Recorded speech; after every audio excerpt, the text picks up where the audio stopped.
चलो तुमको यदि इरोडो का करी हुई है तुमने, तो इरोडो का एक सवाल देता हूँ। इरोडोव का सवाल है।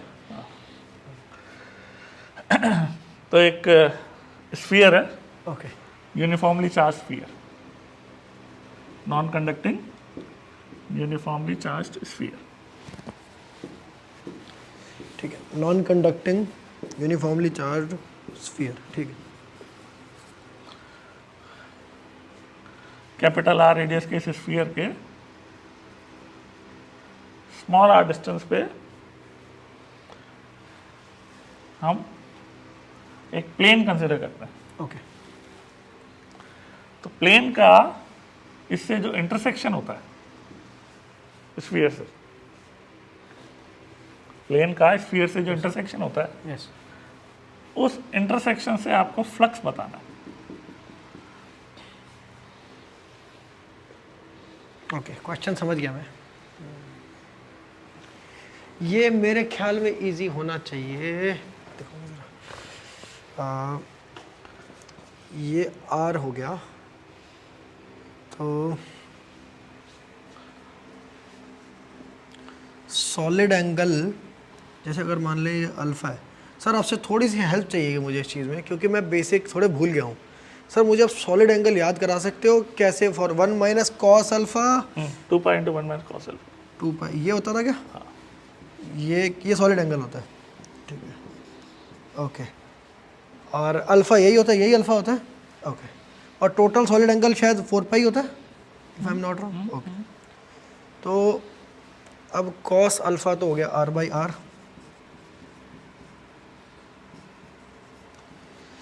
ये सॉलिड एंगल हो गया।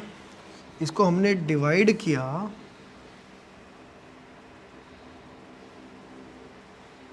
4 पाई से, तो मुझे लग तो रहा है कि इसको और इसको हमने लेकिन मल्टीप्लाई किससे करें?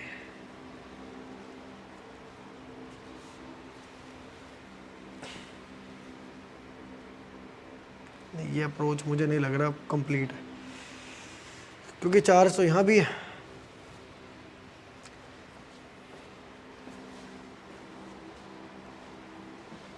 लेकिन क्या मैं अज्यूम कर सकता हूँ कि सारा फ्लक्स आउटवर्ड ही होगा? इनवर्ड क्यों होगा? आउटवर्ड ही होगा।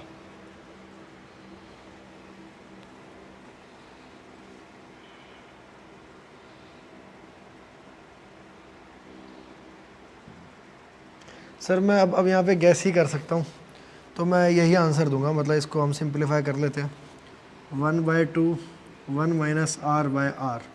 मुझे सर इसके आगे नहीं आता। और इसको एक मिनट, ये तो हो गया हमारा पोर्शन, और इसको हमने क्यू बाय एप्सिलॉन नॉट कर दिया। और आपने क्यू दे रखा है ना क्वेश्चन में, रो दे रखा है आपने। पर मतलब क्या क्या ये सही अप्रोच है सर? मुझे लग रहा है गलत है।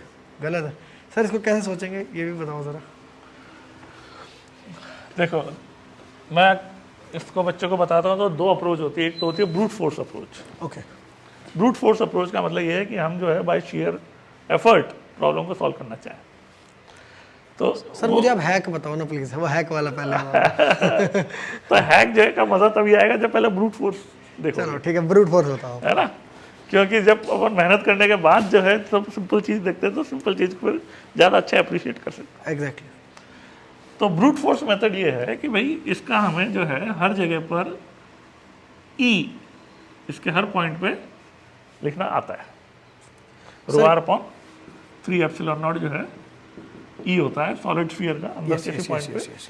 के Q R upon R cube भी बोल सकते हो, एक ही बात है। Right, radially outward, radially outward. Yes तो ये आर पे डिपेंड करता है, इस डिस्टेंस पे डिपेंड करता है। यस सर, तो ये हमें ई हर जगह पे लिखना आता है। Right sir. और यदि हम यहाँ पर एक रिंग बनाएं तो उस रिंग का इसका डी ए वेक्टर के साथ जो है ये डॉट प्रोडक्ट, फाई जो है डी ए के साथ करके ई डॉट डी ए को इंटीग्रेट करें तो फ्लक्स आ जाएगा।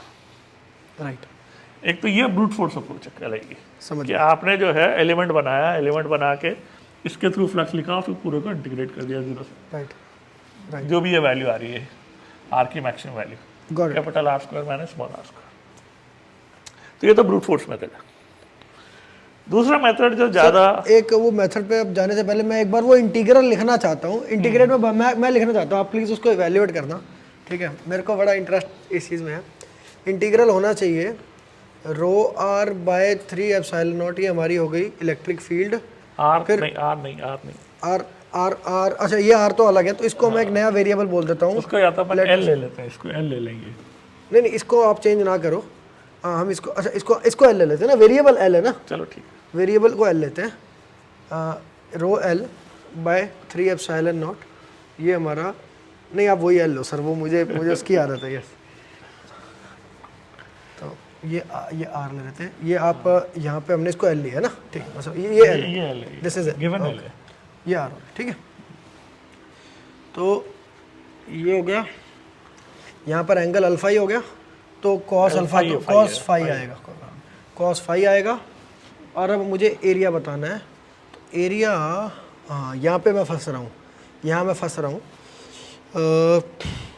मैं सर एक यहाँ पे भी सर मेरे को ना कॉन्सेप्ट मैं नहीं कह सकता, मुझे आता होगा, पर मैं गैस मारूंगा अगेन कि since this is R square minus L square का स्क्वायर रूट, ये जो रेडियस होगा छोटे सर्कल का, एक्स मान लो इसको x बोल देते हैं, तो यहाँ मुझे dx लिखना होगा।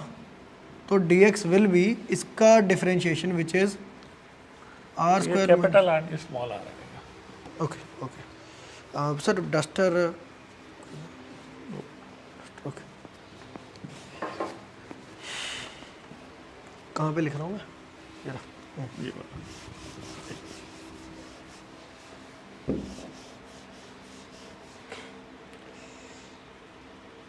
ये okay yes yes yes, R square minus L तो स्क्वायर का अंडर, x को मैं लिखूंगा R square minus L square का अंडर रूट, यहाँ l वेरिएबल है, एल कांस्टेंट है, स्मॉल आर वेरिएबल है। यहाँ l कांस्टेंट है, small r variable, right right right. तो अब मैं इसका डिफरेंशिएशन करूँगा,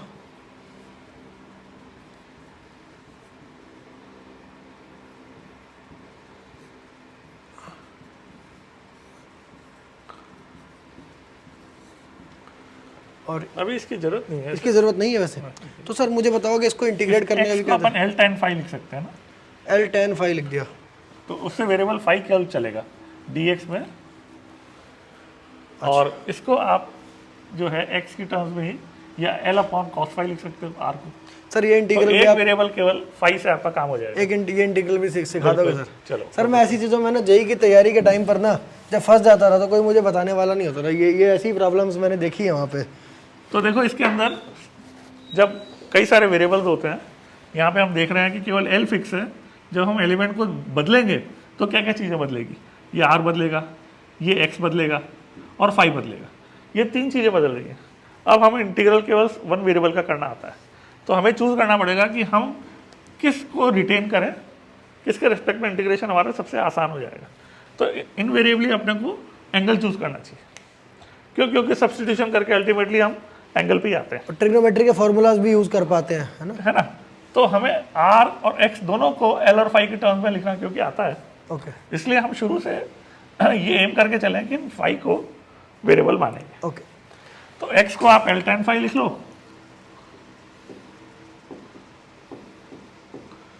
और आर को एल अपॉन कॉस फाई लिख लो, यस ठीक है ना।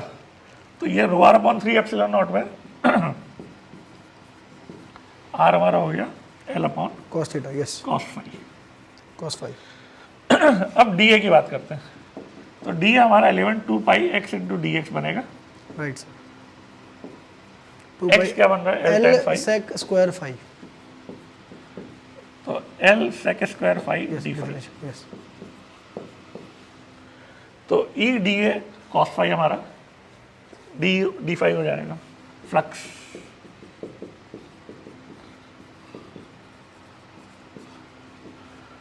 तो rho upon 3 epsilon not L upon cos phi, और यहाँ से लें d A 2 2 pi L tan phi tan phi L sec square phi d phi into cos phi.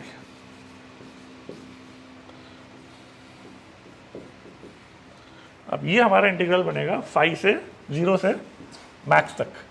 तो मैक्स जो है वो देख लेते हैं क्या इंटीग्रेशन में आ रहा है, उससे अपन वैल्यू डाल देंगे। तो एल क्यूब हो रहा है, रो एल क्यूब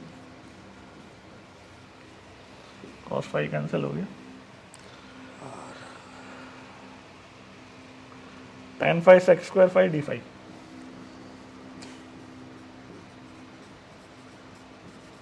अच्छा ये तो बहुत इंटीग्रल ईजी आराम है। से हो जाएगा। tan फाई को x मान लो, tan ये स्क्वायर dx हो गया। 5/2 यही होना चाहिए हाँ, मेरे tan स्क्वायर फाई बाई 2 हो जाएगा। ख्याल। Okay rho L cube upon 3 epsilon naught tan square five max limit डाल दें राइट बाई बाई 2। 2। तो tan फाई की मैक्सिमम वैल्यू क्या हो जाएगी, दिस अपॉन दिस, तो R square minus L square का under root upon L. L yes, तो ये हमारा आंसर है। ये हमारा आंसर हो गया। ओके अब मैं आपको बताता हूँ इसका ज़्यादा जो मोर एफिशिएंट मेथड है, हालांकि इसमें आपको कई चीज़ें सीखने को मिली हैं यस सर कि भाई कैसे एलिमेंट लेके कैसे इंटीग्रेशन करते राइट हैं। तो ज़्यादा जो इसमें बढ़िया तरीका है सोचने का वो ये है कि यदि हम एक कोन बना दें, सर यस कोन के अंदर इनक्लोज चार्ज जो है वो हम लिख सकते हैं Volume वॉल्यूम से। से, और कोन के अंदर इनक्लोज चार्ज जो है डी ए वेक्टर और ई वेक्टर का इस पूरी कर्व सरफेस पे 90 एंगल होगा। तो फ्लक्स इस पूरी कर्व सरफेस के थ्रू जीरो हो जाएगा। कौन का कौन फ्लक्स की क्योंकि curved surface रेडियली जो है- आउटवर्ड फ्लक्स मानेंगे ऑल थ्रू। नहीं, ई तो रेडियली आउटवर्ड होगा सरफेस के अलोंग, ओके जो लाइंस होंगे डी ए सारे वेक्टर होगा 90 डिग्री समझ पे। गया समझ गया समझ तो गया। एंगल 90 होने से ई डॉट डी ए इस पूरी कर्व सरफेस के थ्रू फ्लक्स को जीरो कर देगा। सर एक सवाल यहाँ वैसे इससे हटके पूछना चाहता हूँ, जैसे मैंने अभी बोला रेडियली आउटवर्ड फ्लक्स, तो पर फ्लक्स तो स्केलर होता है, तो क्या ऐसा कह सकते हैं radially outward? Radially outward lines बोलते हैं अपन, Lines डायरेक्शन जो है तुम लाइंस के साथ बोलोगे, Lines के साथ फ्लक्स तो स्केलर है। ओके तो यहाँ से थ्रू कोई लाइंस पास क्रॉस नहीं हो रही है बोल सकते हैं, Okay. तो फ्लक्स जीरो हो जाएगा। समझ गया, जीरो समझ गया। फील्ड लाइन जो है इससे टेंजेंशियली जा रही है, इसको क्रॉस नहीं कर रही, क्रॉस करती हुई जाएंगे केवल इस पार्ट के थ्रू। तो यदि हमें इसके थ्रू ही फ्लक्स निकालना है तो इस enclose charge upon epsilon not के बराबर होना चाहिए।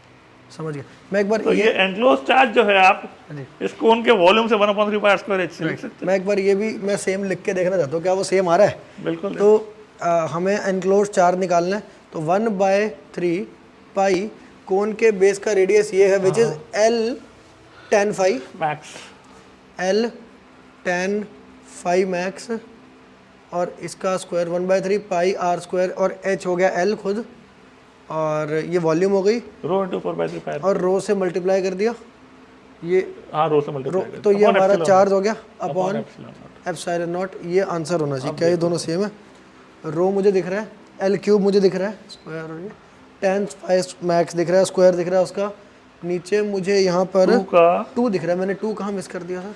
यहाँ पे अपन ने शायद जो है हो सकता है गलती करी हो, ये देखो ये 2 आ रहा है, 2 पाई एल तो आएगा ही सर, लेकिन 1/3। नहीं, यहाँ पर अपन ने ये वाले 2 को आगे फॉरवर्ड नहीं करा, काटा नहीं है। ओके ओके ये 2 यहाँ आना चाहिए था, 2 यहाँ आना चाहिए। यहाँ आना चाहिए था 2, और और फिर उससे ये 2 से cancel हो कैंसिल होता है। ओके तो ये दोनों इस तरह से सेम आए हैं। Nice nice, thank you sir, thank you sir आपका। आप इतना मैं आपसे सर जेई के टाइम पे तो पढ़ नहीं पाया, पर आईआईटी क्रैक करके मैं आपसे पढ़ने आ गया आखिर में। Thank you sir. तो इट्स बीन नाइस निशांत, तुम लोग ने जो है एफर्ट लगाया, और टच नहीं होने के बावजूद भी तुम थोड़ा है सर मेरे लिए नई चीज़ें भी बहुत थी यहाँ पे सीखने के लिए, जो मैंने जेई में देखी ही नहीं है। खासकर जैसे ये इस तरह के हैक्स मुझे सेल्फ स्टडी में ये नहीं पता चल पाता रहा कि इस तरह के कि L tan फाई यूज़ कर लो, ट्रिग्नोमेट्रिक में ले जाओ चीज़ें, और फिर ये भी जैसे आपने 2 मेथड यहाँ बताए, ये मेरे को बहुत पसंद था सर अपनी तैयारी के टाइम पे भी, कि एक क्वेश्चन के 2 या 3 मेथड सोचो, तो फिर जो सुपीरियर हो उसको रिटेन रखते हैं। बिल्कुल। तो ये बहुत अच्छी तो चीज़ जब वैरायटी ऑफ वेज अपने पास होते हैं सोचने के, तो सब्जेक्ट उतना स्ट्रांग हो जाता और इनफैक्ट सर मैंने एक चीज़ जो देखी ना यहाँ पर आपके साथ पढ़ते हुए खासकर, कि हमेशा ना विजुअलाइजेशन से आप बहुत रिड्यूस करते थे क्वेश्चन को। जैसे यहाँ पर आपने जो बताया कि लाइंस रेडियली आउटवर्ड जाएंगी और सर एरिया यूँ होगा, तो यहाँ 0 हो गया और यही रह गया बस। तो सिंपल कितना क्वेश्चन हो गया, ये एक लाइन में मैंने सीधा ही आंसर लिखा, मेरे हाथ से निकला कुछ तो आंसर ही निकला, ये सब कुछ नहीं करना पड़ा। है। बिल्कुल।